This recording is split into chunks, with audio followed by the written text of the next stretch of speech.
dimulai. Untuk memberikan berkah pada acara ini, materi yang akan disampaikan oleh Bapak Radan. Warahmatullahi wabarakatuh.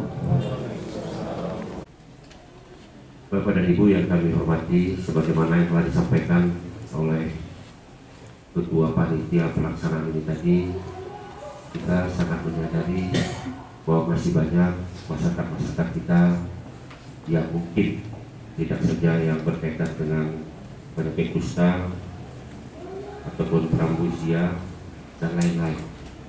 Nah, oleh sebab itu, ini adalah tugas teramat mulia bagi kita, tugas yang teramat penting bagi kita.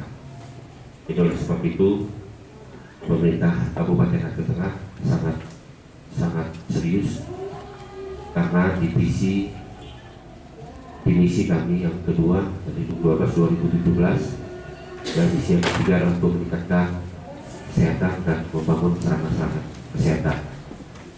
Oleh sebab itu, kepada kita selaku petugas semua, saya mohon mulai dari kampus dan sekarang ini ada juga tugas des, supaya bapak-bapak kampus yang dekat dengan masyarakat, yang dekat dengan tugas des, saya minta supaya lebih jeli lagi dari ke depan, sehingga apa yang menjadi program pemerintah untuk menekan jumlah penyakit kusta ini dapat kita perkecil dari tahun ke tahun.